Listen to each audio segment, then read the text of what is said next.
I'm John Batchelor. Mary Kissel, the editorial board of the Wall Street Journal, an opinion journalist here, WSJ.com each day.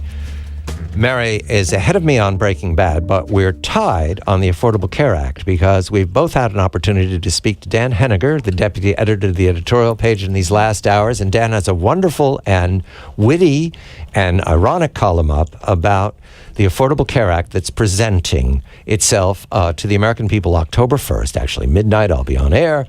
We can all celebrate that moment when we walk into a story that Dan identifies as starting with Bismarck in the 19th century, the idea that the state will provide.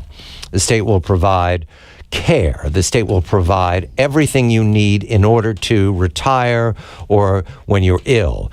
This is transformed in the 20th century by first the New Deal, but most importantly by Lyndon Johnson in 1 or 2 months in 1965 into Medicare and Medicaid, following the Social Security Acts and its transformation from the 1930s into what we have today. However, the Affordable Care Act is a different understanding of the government taking care of us.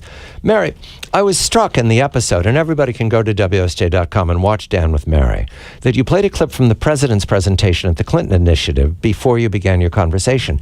Did you note how that the president referred to this as universal health care? I did, and that was why I picked the clip, John, yes. Because this is not a single-payer system yet. This is what the Democrats actually want. Right. And the president also said it's been very political, hasn't it? That was the beginning of the clip. That was the other reason I chose it, because I want to acknowledge that this isn't just about providing health care. This is an actual ideological battle. It's a political battle that the president has embarked on. And the reason that I played that before I had Dan on the show is because Dan's thesis is entirely, political. He said, if Obamacare, and I'm really not giving him his due, it's a beautifully written column, everyone should read it. But to summarize it, Dan essentially argues, let Obamacare collapse, because when it collapses, then maybe the American public will start to question the rest of this entitlement state. And that's something that we haven't been able to do for more than 100 years. Wouldn't that be terrific? The entitlement state includes all of the pieces of the story of care, that word care, for the American people, which is why we dated in 1965 Medicare and Medicaid. I want to focus on this, Mary, because those were products of Lyndon Baines Johnson, who was a master politician. And coming out of the Senate with Sam Rayburn, the two of them from Texas, had managed all through the Eisenhower administration to advance legislation and also to block legislation. They were a big part of the reason that civil rights was delayed for so long. Those two players in particular, and Lyndon Johnson tried to amend that particular detail on his resume in 1964 and 65. But in any event, I want to get to his management of the Senate and the House. There were votes from both sides of the aisle for Medicare and Medicaid. This was a negotiated conclusion.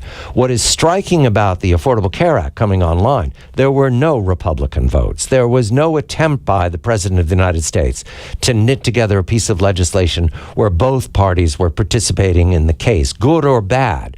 This is a straightforward partisan aggression from March of 2010. It is, but I think when you look at the origins of Medicare and Medicaid, the idea of it was feasible to both parties. I think the problem with Obamacare is that the right looked at Obamacare and said, this just isn't going to work.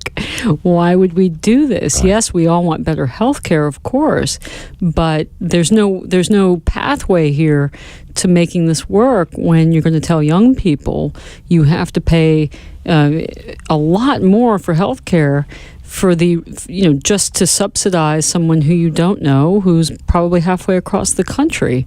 And I think that was a big part of it. I think if there had been a solution put forward that was a truly bipartisan solution where we said, for example, let's limit tort liability for these, kind of lawsuits. I think Republicans would have gotten behind it. There are pieces that are very attractive and continue to be.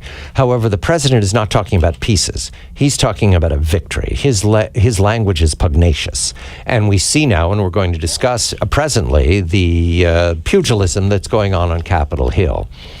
My understanding of Dan's column is that all of that is going to render itself by voting and by procedure and Robert's rules. However, that the Affordable Care Act is so ill-conceived that it is in collapse now, and that there's anecdote everywhere. We won't know until Monday. There are pieces of it that can never actually make sense. For example, I'll give you an example right now because it's come up over these last days.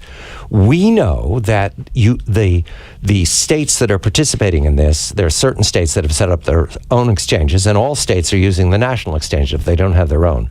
We know that there's a great rush to sign up the uninsured, people who are not participating in any plan right now. Why is that? Because they need the young to subsidize the old. And because they need a larger pool, because they're guessing what the rates are going to be. The smaller the pool, the higher the rates. And so the second year it gets more expensive, and the third year it gets more expensive.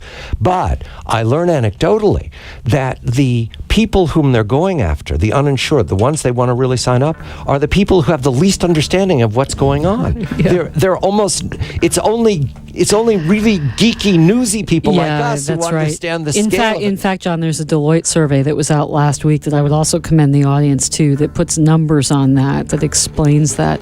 Look, I think this is a really big bet. The left is betting that they can make this vision of universal health care. And by the way, I don't think that Republicans don't want everyone to have health care. Of course they do.